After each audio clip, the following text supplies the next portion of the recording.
Most videos on this topic will tell you to start a dropshipping store, take online surveys, or flip items on eBay.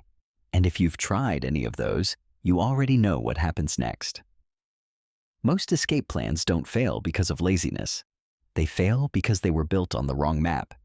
If you searched for side hustles to leave your job, you're not alone. Millions of people are looking for the same thing.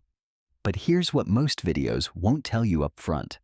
The path out isn't a shortcut, and it's a system. And most people are trying to run it without understanding how it actually works. Here's what your situation probably looks like. You're working full-time. By the time you're done, you have maybe 2 or 3 hours at best. And half of that is already gone to decompression, family, or just existing as a human being. You have financial obligations that don't pause. Rent, food, maybe debt. So quitting to figure it out isn't realistic. And anyone telling you it isn't accounting for your actual life. You don't need more hustle. You need the right leverage. This video isn't going to sell you a fantasy. It's going to show you a map based on how income from side work actually builds. And more importantly, why most people pick the wrong starting point. In a few minutes, I'll show you why most proven side hustles don't scale, even when people execute them correctly. That distinction alone changes everything. Let's talk about a leverage, and not the motivational version, the structural version. Leverage in stated income terms means, how much does your output grow relative to your input? Because there are side hustles where you trade 1 hour for 1 payment, forever. And there are others where 1 hour of work keeps producing results for months. The difference isn't hustle, it's the type of income structure you're in. Here's how that breaks down across 3 tiers. Look at the chart, and more importantly, find where you are right now. Tier 1 is where most people start, and should start. Quick income, real validation, manageable risk. If you're employed and exploring, you're probably here. Tier 2 is where skill compounds. You're still trading time, but you're trading less of it for more. The work gets smarter.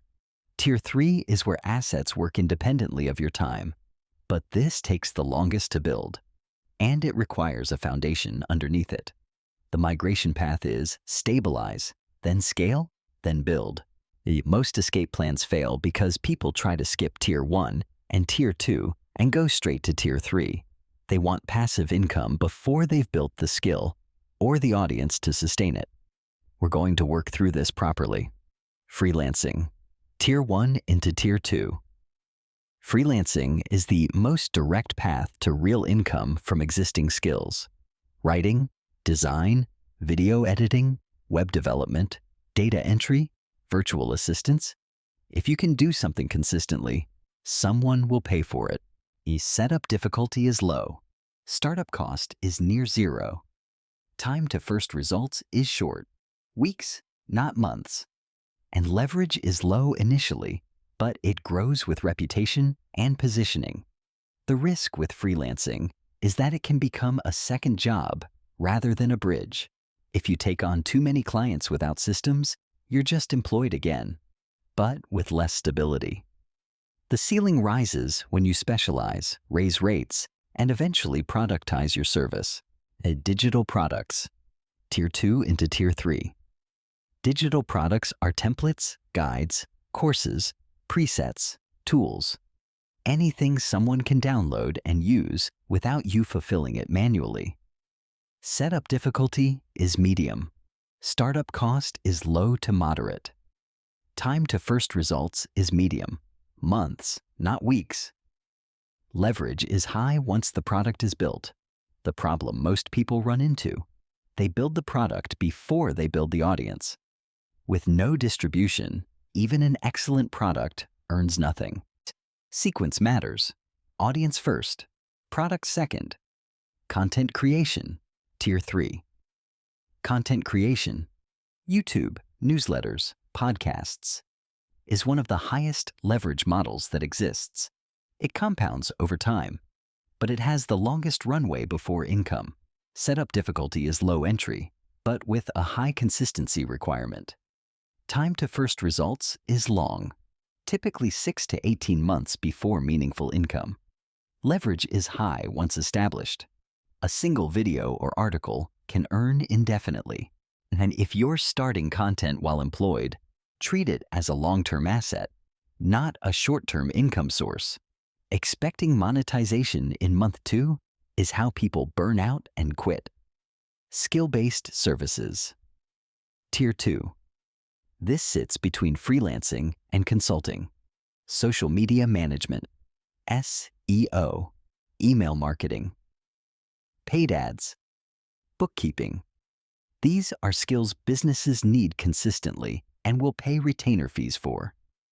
Skill requirement is learnable within 3 to 6 months with focused effort. Startup cost is low.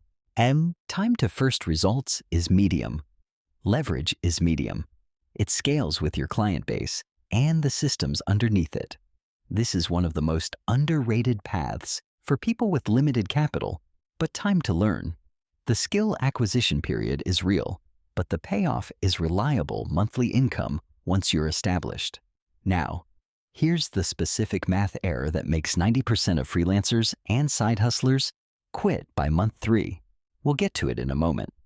But first, the part of this nobody wants to talk about.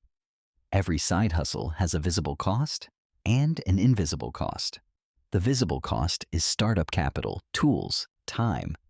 The invisible cost is what most people ignore until it's too late.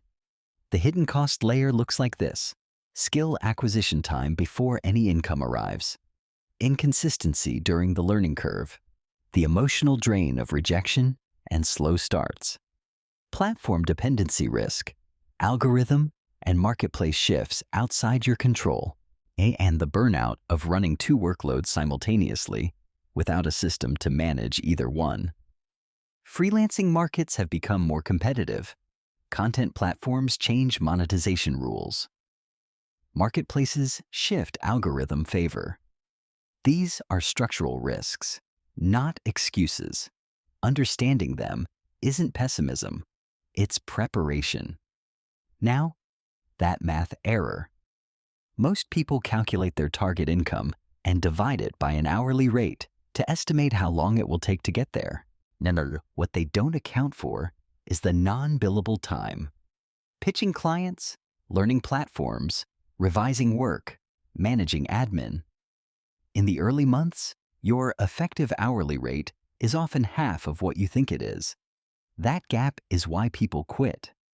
Not because the model is broken, because the timeline was wrong from the start. And here's the cost of doing nothing with that information. Staying on a path you already know has a ceiling isn't the safe option. It just feels like one. And freedom without systems creates a different kind of trap. The people who successfully replaced their employment income didn't find a better hustle. They built a better system, usually across multiple leverage tiers, not just one. Most side hustle failures aren't skill failures. They're structure failures. Rather than telling you which hustle is best, which is meaningless without knowing your situation, here are the 5 filters that actually determine fit. Filter 1. Personality fit. Do you work better alone or with clients? Introverts often thrive in digital products and content. Extroverts often accelerate in service and consulting roles. Neither is wrong. But fighting your natural working style adds friction you don't need in the early stages. Filter 2. Risk tolerance. How long can you sustain 0 side income before it affects your stability?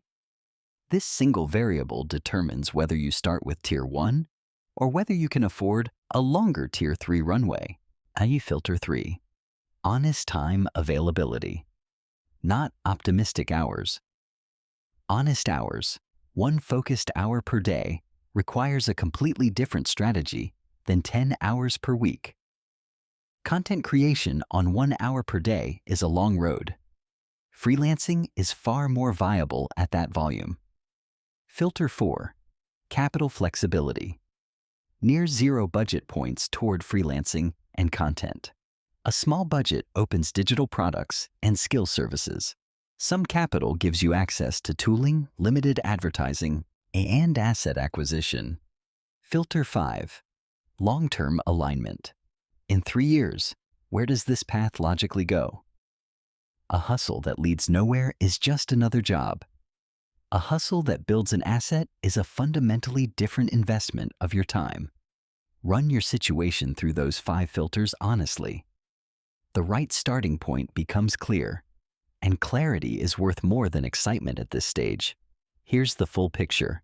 You start where you are, you earn what you can, but you use that stability to build something with more leverage. And you repeat the cycle, upward, not sideways. Not in 90 days. Not by quitting cold. By sequencing correctly and building the right infrastructure under your ambitions before you need it to hold weight. Income follows leverage, not urgency. Stability first, expansion second. The people who leave traditional employment don't escape effort. They redirect it into systems that eventually work without them. That process takes time. And anyone telling you otherwise is selling urgency, not strategy. The next video breaks down freelancing specifically, not the beginner overview, but how to structure it for growth from month 1. If you want the map rather than the motivation, that's where we go next.